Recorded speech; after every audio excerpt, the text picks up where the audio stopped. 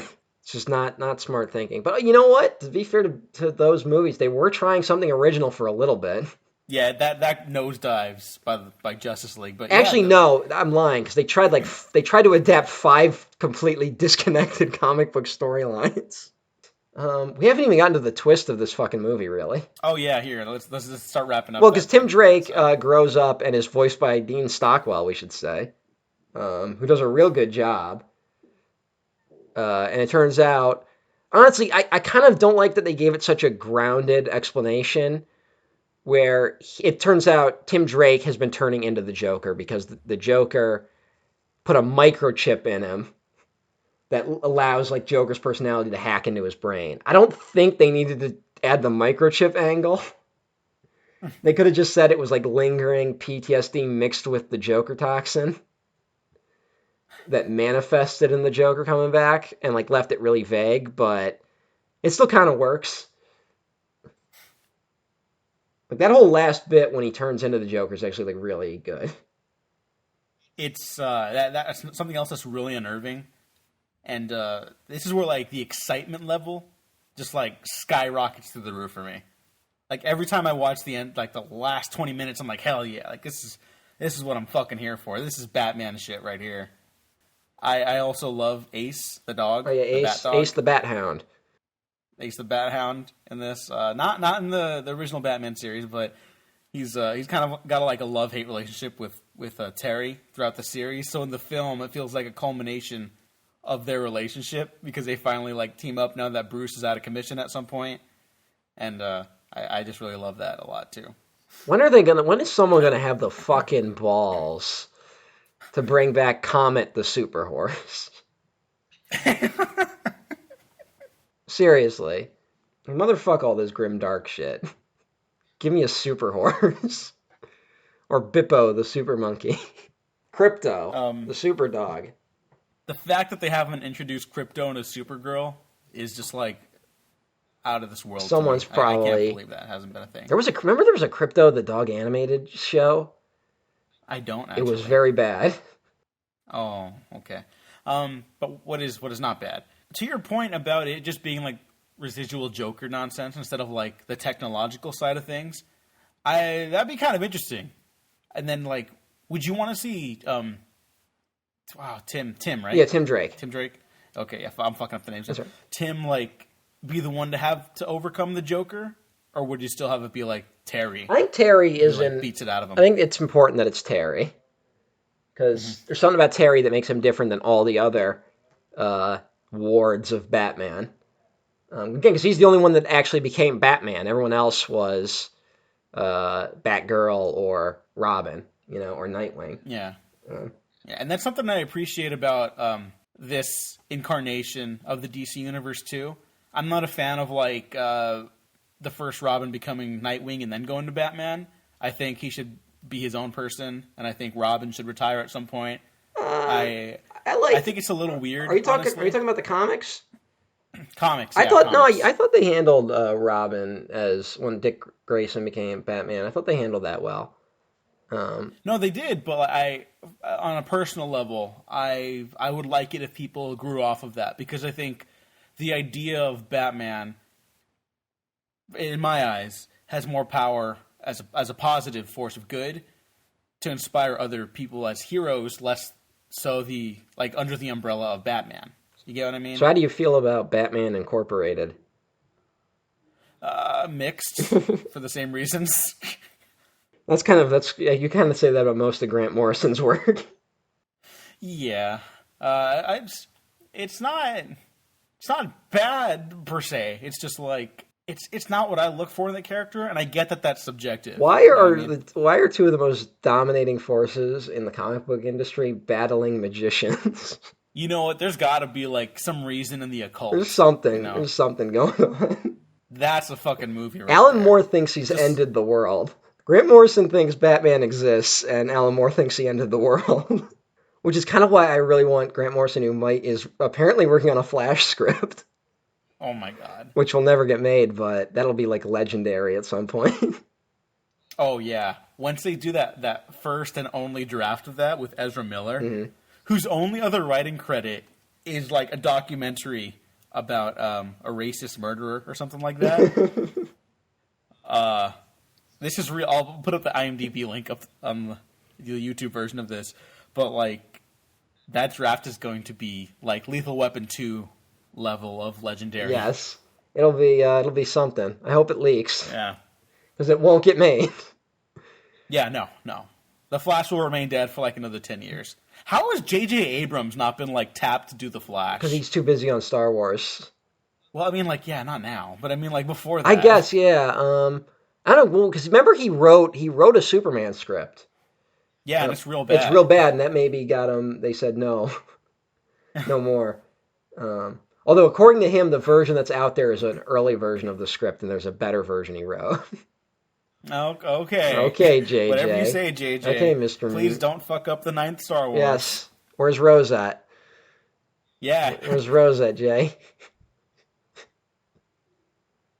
Jay. Let's dance.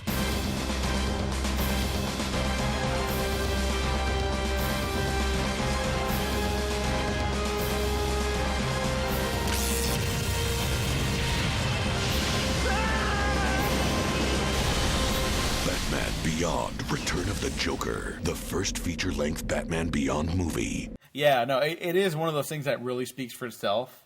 But then, like, when you talk about it with other people that have finally seen it, you can be like, oh my god, wasn't it great when... Yeah, you can have a lot of fun moments talking with people.